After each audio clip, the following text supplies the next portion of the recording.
ਵਾਹਿਗੁਰੂ ਜੀ ਕਾ ਖਾਲਸਾ ਵਾਹਿਗੁਰੂ ਜੀ ਕੀ ਫਤਿਹ। मैं थोड़ी होस्ट प्रीत कौर न्यूज़ TV 84 ਦੇ ਨਾਲ ਵਿਊਅਰਸ। ਅੱਜ 14 ਮਈ ਦਾ ਦਿਨ ਹੈ। 14 ਮਈ 1710 ਵਿੱਚ ਬੰਦਾ ਸਿੰਘ ਬਹਾਦਰ ਨੇ ਇਸ ਦਿਨ ਸਰਹੰਦ ਨੂੰ ਫਤਿਹ ਕਰਕੇ ਖਾਲਸਾ ਰਾਜ ਸਥਾਪਿਤ ਕੀਤਾ ਸੀ।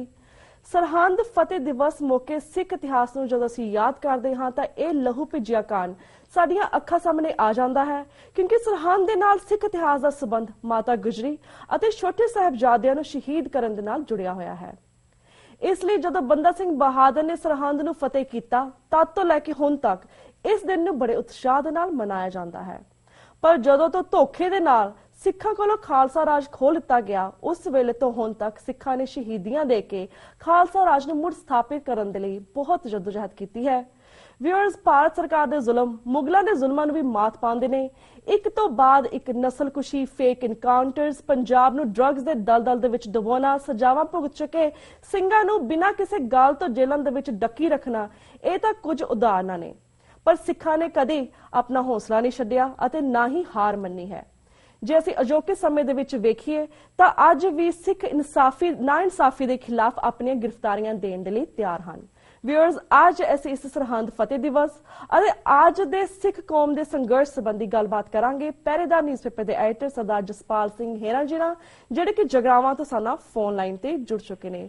ਜੀ ਵੀਰ ਜੀ, ਵਾਹਿਗੁਰੂ ਜੀ ਕਾ ਖਾਲਸਾ ਵਾਹਿਗੁਰੂ ਜੀ ਕੀ ਫਤਿਹ। ਵਾਹਿਗੁਰੂ ਜੀ ਕਾ ਖਾਲਸਾ ਵਾਹਿਗੁਰੂ ਜੀ ਕੀ ਫਤਿਹ।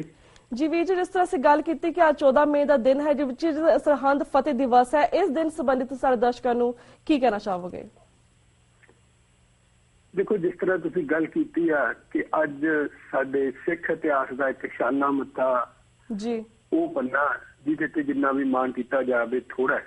ਬਿਲਕੁਲ। ਪਰੰਤੂ ਜੋ ਅੱਜ ਕੌਮ ਦੀ ਵਰਤਮਾਨ ਪਰਿਸਥਿਤੀ ਆ, ਜਦੋਂ ਅਸੀਂ ਆਪਣੇ ਇਤਿਹਾਸ ਨੂੰ ਅੱਜ ਦੇ ਦਿਨ ਦੇ ਸੰਦਰਭ ਵਿੱਚ ਦੇਖਦੇ ਹਾਂ ਤੇ ਫਿਰ ਸਾਨੂੰ ਆਪਣੇ ਮਨਾਂ ਦੇ ਵਿੱਚ ਝਾਤੀ ਮਾਰਨ ਦੀ ਲੋੜ ਪੈਂਦੀ ਆ ਕਿ 1699 ਦੀ ਵਿਸਾਖੀ ਨੂੰ ਦਸ਼ਮੇਸ਼ ਪਿਤਾ ਨੇ ਪਰਮਾਤਮਾ ਦੀ ਮੌਜ ਖਾਲਸਾ ਪੰਥ ਸਾਜਿਆ।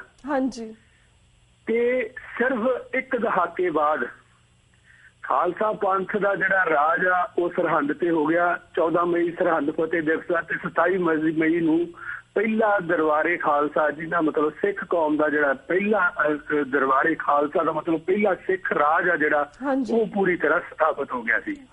ਸੋ ਅੱਜ ਜਦੋਂ ਸਾਡੀ ਕੌਮ ਆ ਜਿਹੜੀ ਉਹਦਾ ਇਤਿਹਾਸ ਆ ਜਿਹੜਾ, ਜੇ ਅਸੀਂ 1699 ਤੋਂ ਹੀ ਦੇਖੀ ਕਿ ਅਸੀਂ 3.25 ਸ਼ਤਾਬਦੀਆਂ ਅੱਗੇ ਆ ਚੁੱਕੇ ਹਾਂ ਤੇ ਅੱਜ ਤੇ ਉਸ ਸਥਿਤੀ ਦੇ ਵਿੱਚ ਕੀ ਫਰਕ ਹੈ।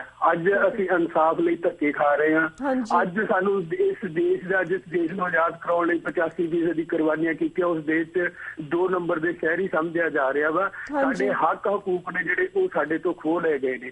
ਪਰੰਤੂ ਕੌਮ ਆ ਜਿਹੜੀ ਉਹ ਉਸ ਅਵਸਥਾ ਦੇ ਵਿੱਚ, ਜਿਸ ਅਵਸਥਾ ਦੇ ਵਿੱਚ ਜੇ ਅਸੀਂ ਗੱਲ ਕਰੀਏ, ਜਿਸ ਤਰ੍ਹਾਂ ਮੈਂ ਪਹਿਲਾਂ ਗੱਲ ਕੀਤੀ ਹੈ ਕਿ 1699 ਤੇ 1710 ਦਾ ਕਿੰਨਾ ਵਕਫਾ, ਸਿਰਫ ਉਸ ਵਕਫੇ ਦੇ ਵਿੱਚ ਕੌਮ ਨੇ ਆਪਣਾ ਦਰਬਾਰੇ ਖਾਲਸਾ ਜਿਹੜਾ ਉਹਦੀ ਸਥਾਪਨਾ ਕਰ ਲਈ। ਉਹ ਤੋਂ ਬਾਅਦ ਵੱਡਾ ਘੱਲੂਘਾਰਾ ਵਾਪਰਿਆ ਤੇ ਸਿਰਫ 4 ਮਹੀਨਿਆਂ ਬਾਅਦ, ਅੱਧੀ ਕੌਮ ਦੇ ਸ਼ਹੀਦ ਹੋਣ ਦੇ 4 ਮਹੀਨੇ ਬਾਅਦ ਸਿੱਖਾਂ ਨੇ ਸਰਹੰਦ ਫਤਿਹ ਕਰ ਲਈ। ਸੋ ਇਹ ਸਾਨੂੰ ਜਦੋਂ ਇਸ ਤਰ੍ਹਾਂ ਦੇ ਸ਼ਾਨਾ ਮੱਤੇ ਇਤਿਹਾਸ ਵੱਲ ਜਦੋਂ ਅਸੀਂ ਨਜ਼ਰ ਮਾਰਦੇ ਹਾਂ ਤਾਂ ਸਾਨੂੰ ਅੱਜ ਦੇ ਸੰਦਰਭ ਵਿੱਚ ਵੀ ਵੇਖਣਾ ਪਊਗਾ ਕਿ ਅੱਜ ਕੌਮ ਆਪਣੀ ਹੋਂਦ ਲਈ ਲੜਾਈ ਲੜ ਰਹੀ ਆ। ਹੋਣਾ ਕੀ ਚਾਹੀਦਾ ਸੀ ਕਿ ਦਸ਼ਮੇਸ਼ ਪਿਤਾ ਨੇ ਸਾਨੂੰ ਵਿਸ਼ਵ ਦੀ ਸਰਦਾਰੀ ਬਖਸ਼ੀ ਸੀ, ਕੌਮ ਨੂੰ ਸਰਦਾਰੀ ਬਖਸ਼ੀ ਸੀ। ਅਸੀਂ ਉਸ ਰਾਜ ਦੀ ਸਥਾਪਤੀ ਲਈ ਸਮੁੱਚੇ ਵਿਸ਼ਵ ਦੇ ਵਿੱਚ ਅੱਗੇ ਵਧਦੇ।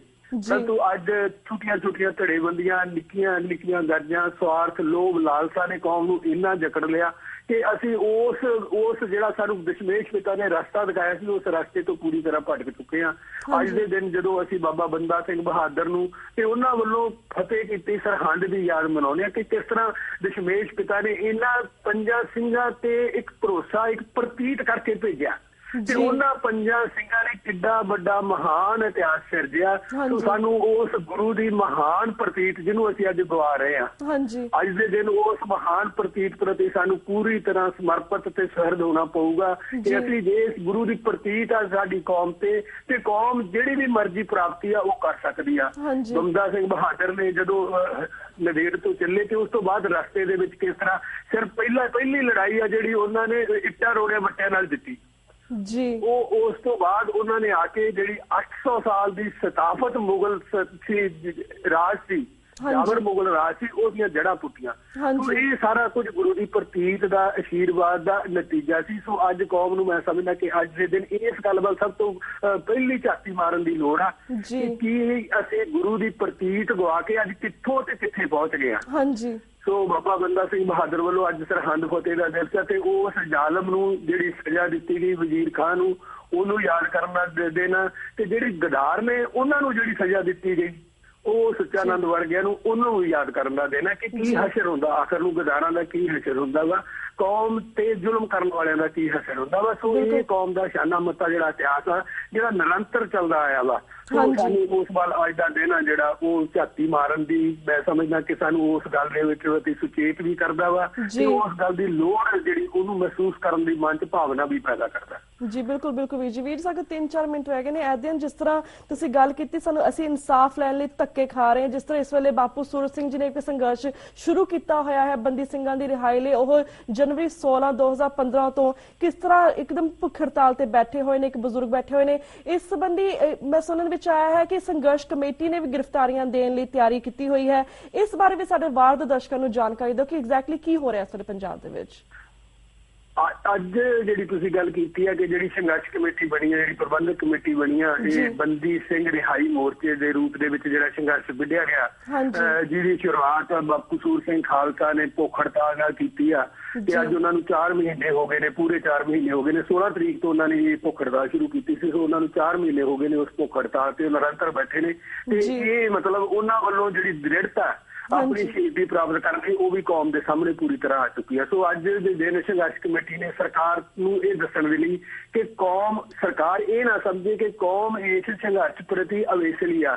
ਕੌਮ ਨੇ ਇਸ ਸੰਘਰਸ਼ ਨੂੰ ਹੁੰਗਾਰਾ ਤੇ ਹੁਲਾਰਾ ਨਹੀਂ ਦਿੱਤਾ। ਸੋ ਸਰਕਾਰ ਦੇ ਅੰਨੇ ਬੋਲੇ ਕੰਨਾਂ ਤੱਕ ਇਹ ਆਵਾਜ਼ ਪਹੁੰਚਾਉਣ ਲਈ ਕਿ ਕੌਮ ਇਸ ਸੰਘਰਸ਼ ਦੇ ਪਿੱਛੇ ਪੂਰੀ ਤਰ੍ਹਾਂ ਡਟ ਕੇ ਖੜੀ ਆ। ਅੱਜ ਸੰਘਰਸ਼ ਕਮੇਟੀ ਵੱਲੋਂ ਜਿੰਨੀਆਂ ਵੀ ਮੁੱਖ ਪੰਥਕ ਧਿਰਾਂ ਨੇ ਜਿਹੜੀਆਂ ਇਸ ਮੋਰਚੇ ਨਾਲ ਹਮਦਰਦੀ ਰੱਖਦੀਆਂ ਨੇ, ਇਸ ਮੋਰਚੇ ਨੂੰ ਹਮਾਇਤ ਦੇ ਰਹੀਆਂ, ਉਹਨਾਂ ਸਾਰਿਆਂ ਪੰਥਕ ਜਥੇਬੰਦੀਆਂ ਦੇ ਮੁਖੀ ਨੇ ਜਿਹੜੇ ਉਹ ਅੱਜ ਮਤਲਬ 15 ਮਈ ਨੂੰ ਫਤਿਹਗੜ੍ਹ ਸਾਹਿਬ ਤੋਂ ਬਾਦਲ ਦੀ ਕੋਠੀ ਦਾ ਘਰਾਓ ਕਰਨ ਲਈ ਰਵਾਨਾ ਹੋਣਗੇ ਤੇ ਸਰਕਾਰ ਉਹਨਾਂ ਨੂੰ ਕਿੱਥੇ ਗ੍ਰਿਫਤਾਰ ਕਰਦੀ ਆ, ਕਿਵੇਂ ਗ੍ਰਿਫਤਾਰ ਕਰਦੀ ਆ, ਇਹ ਹੁਣ ਅੱਜ ਦਾ ਦਿਨ ਆ ਜਿਹੜਾ ਉਹ ਦੱਸੂਗਾ। ਤੇ ਉਸ ਤੋਂ ਬਾਅਦ ਇਸ ਸੰਘਰਸ਼ ਦੀ ਜਿਹੜੀ ਨਵੀਂ ਰੂਪ ਰੇਖਾ ਵਾ ਜਿਹੜੀ ਉਹਨੂੰ ਉਲੀਕ ਕੇ ਇਸ ਸੰਘਰਸ਼ ਨੂੰ ਅੱਗੇ ਵਧਾਇਆ ਜਾਊਗਾ। ਦੂਸਰੇ ਪਾਸੇ ਜਿਹੜੇ ਇਸ ਸੰਘਰਸ਼ ਦੇ ਵਿੱਚ ਕੁਰਬਾਨੀ ਦੇਣ ਵਾਲੇ ਨੇ, ਜਿਸ ਤਰ੍ਹਾਂ ਧਰਮਯੁੱਧ ਮੋਰਚਾ ਜਦੋਂ ਸ਼ੁਰੂ ਹੋਇਆ ਸੀ ਉਦੋਂ ਇੱਕ ਮਰਜੀਵੜਿਆਂ ਦੀ ਜਿਹੜੀ ਸੂਚੀ ਤਿਆਰ ਕੀਤੀ ਗਈ ਸੀ, ਉਸੇ ਤਰ੍ਹਾਂ ਇੱਕ ਚੜ੍ਹਦੀ ਕਲਾ ਵਲੰਟੀਅਰਸ ਦੀ ਭਰਤੀ ਆ ਜਿਹੜੀ ਉਹ ਵੀ ਨਿਰੰਤਰ ਜਾਰੀ ਆ ਤੇ ਲੋਕਾਂ ਵੱਲੋਂ ਜਿਸ ਤਰ੍ਹਾਂ ਪੰਥ ਵੱਲੋਂ ਪੂਰੀ ਤਰ੍ਹਾਂ ਹੁੰਗਾਰਾ ਦਿੱਤਾ ਜਾ ਰਿਹਾ, ਉਹ ਆਪਣੇ ਵਰਨ ਪੱਤਰ ਨੇ ਜਿਹੜੇ ਉਹ ਭਰ ਕੇ ਵੱਡੀ ਗਿਣਤੀ ਦੇ ਵਿੱਚ ਭੇਜ ਰਹੇ ਨੇ। ਸੋ ਕੌਮ ਦੇ ਵਿੱਚ ਇਸ ਸੰਘਰਸ਼ ਨੂੰ ਲੈ ਕੇ, ਬੰਦੀ ਸਿੰਘਾਂ ਦੀ ਰਿਹਾਈ ਦੇ ਸੰਘਰਸ਼ ਨੂੰ ਲੈ ਕੇ ਇੱਕ ਬਹੁਤ ਵੱਡਾ ਹੁੰਗਾਰਾ ਤੇ ਹੁਲਾਰਾ ਜਿਹੜਾ ਹੁਣ ਅੱਜ ਦੀ ਤਰੀਕ ਵਿੱਚ ਪੈਦਾ ਹੋ ਗਿਆ। ਪਰੰਤੂ ਦੂਸਰੇ ਪਾਸੇ ਜਿਹੜੀ ਬਾਪੂ ਦੀ ਸਰੀਰਕ ਹਾਲਤ ਆ ਉਹ ਦਿਨੋਂ ਦਿਨ ਨਿਘਾਰ ਵੱਲ ਜਾ ਰਹੀ ਆ, ਇਹਦੇ ਵਿੱਚ ਵੀ ਕੋਈ ਸ਼ੱਕ ਨਹੀਂ। ਜੀ ਜੀ ਬਿਲਕੁਲ। ਤੇ ਵੀਰ ਜੀ ਚਲੋ ਹੁਣ ਤਾਂ ਸਾਡਾ ਵਕਤ ਬ੍ਰੇਕ ਵੱਲ ਜਾ ਰਿਹਾ, ਸਾਡੇ ਕੋਲ ਹੋਰ ਵੀ ਕਾਫੀ ਮੁੱਦੇ ਨੇ ਤੁਸੀਂ ਤੁਹਾਡੇ ਵਿਚਾਰ ਜਾਣਨੇ ਚਾਹਾਂਗੇ, ਪਰ ਨੈਕਸਟ ਟਾਈਮ ਅਸੀਂ ਤੁਹਾਨੂੰ ਫਿਰ ਤੋਂ ਦਰਸ਼ਕਾਂ ਦੇ ਰੂਬਰੂ ਕਰਵਾਵਾਂਗੇ, ਸੰਘਰਸ਼ ਸੰਬੰਧੀ ਵੀ ਅਪਡੇਟ ਲਵਾਂਗੇ ਤੇ ਹੋਰ ਮੁੱਦਿਆਂ ਦੇ ਉੱਪਰ ਵੀ ਤੁਹਾਨੂੰ ਵਿਚਾਰ ਕਰਾਂਗੇ। ਪਰ ਹੁਣ ਅਸੀਂ ਤੁਹਾਡੇ ਕੋਲ ਇਜਾਜ਼ਤ ਲੈਣੇ। ਵੀਰ ਜੀ thank you so much for your time. Waheguru ji का खालसा, वाहिगुरू जी की फतेह। व्यूअर्स वक्त हो गया एक छोटे से ब्रेक का। Keep watching news TV 84। We'll be right back after a short break.